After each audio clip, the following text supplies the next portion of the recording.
I came across this watch while it was on sale at the Seiko boutique in Tokyo. It cost me just under £300 because the watch was already on sale, and I also got a tax refund as well. So it was an absolute bargain, I think. I almost bought one similar to this a few years ago when I was in Tokyo, but I decided not to buy it. It was the same watch, but it wasn't the limited edition. It was just a standard Seiko, same as this, but the dial was obviously the original one, which you can just buy anywhere. So I decided not to buy it because of that reason, because I could just buy it anywhere and I was just going to buy it for nothing. It was going to work out the same. If I'd bought that watch years ago, what I've paid for this one, this one actually works out a little bit cheaper because it was on sale. The Sakura Fubuki is part of the Prestige cocktail lineup, is a limited edition. This one is limited to 5,000 pieces.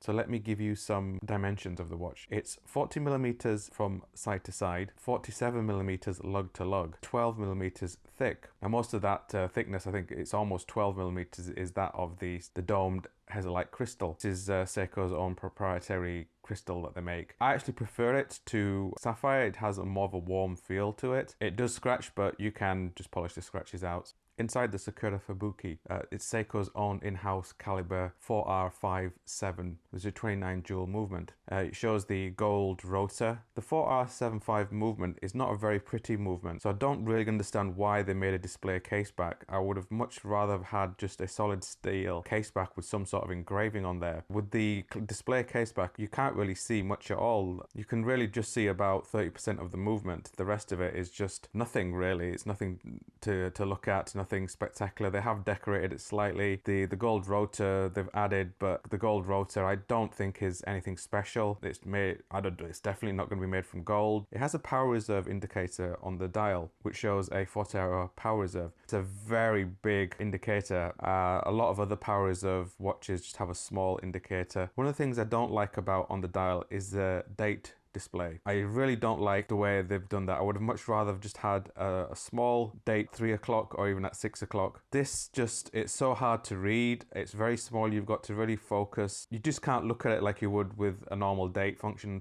and see what date it is. It has a really nice onion shaped crown, which for some people they complain that it's too big, but I actually do like it. I much rather have this size crown than one of those small weedy little crowns that some companies put on their watches.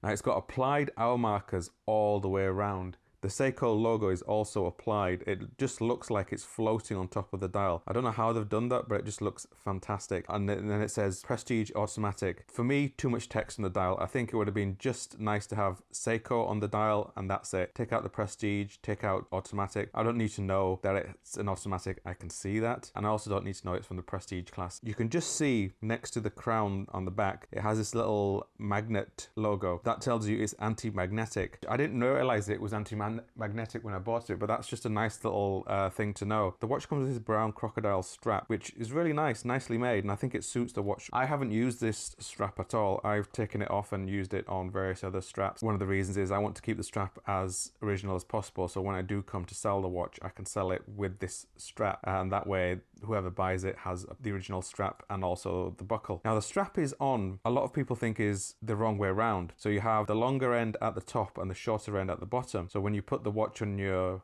wrist, it feels quite strange when you're putting it on your wrist. There's lots of theories regarding this. What I've been told by Seiko and also by IWC, who do the same thing, is the reason they put the strap on this way around is when you have the watch on your wrist, the folding clasp fits perfectly underneath your wrist. So that way it's not going to dig into your wrist. Depending on the size of your wrist, now I have quite small wrists, so it fits perfectly underneath. A lot of people don't like it. They feel a bit uncomfortable.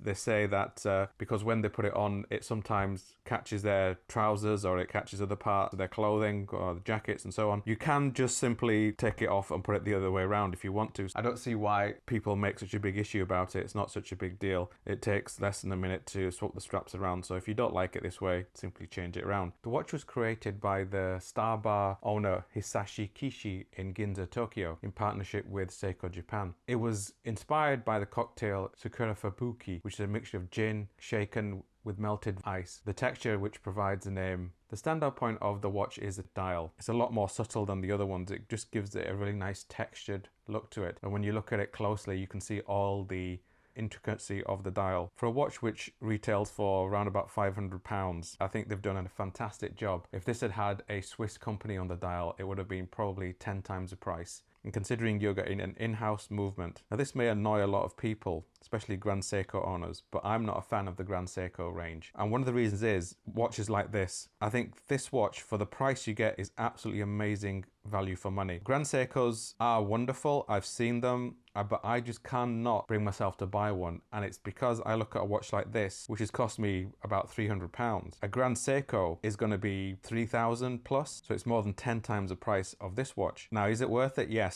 The Grand Seiko does have a better movement, and the finishing of the hands and the dial are probably better, but is it 10 times better? I would say no. Now, unfortunately, I don't have a Grand Seiko to compare that to this one at this time, but I might do that at a later point sometime and see if that watch is worth 10 times the price of this one. I don't think it is. If you ask most people how much do you think this watch cost, they would definitely not guess that it would cost £300. They'd probably be thinking it's into the four figures. I've seen some Grand Seikos where they just look like £50-60 watches. I'm not impressed with Grand Seiko. I wouldn't add one to my collection. Now, I know a lot of people say it's the whole stealth wealth thing. I don't buy that. The vast majority of people who look at buying Grand Seikos are the ones who buy them on the second-hand market because they lose so much value. I'm really glad I picked it up. It's going to stay in my collection for the foreseeable future. It's not something that I'm going to keep in my collection forever and ever. I've got other watches which I would rather keep. But in terms of what I paid for it, I think for now it's a keeper. Probably what I'll do is I don't think I would ever sell it because it's not really worth selling. I may pass it on to somebody in the family instead, somebody who would appreciate it.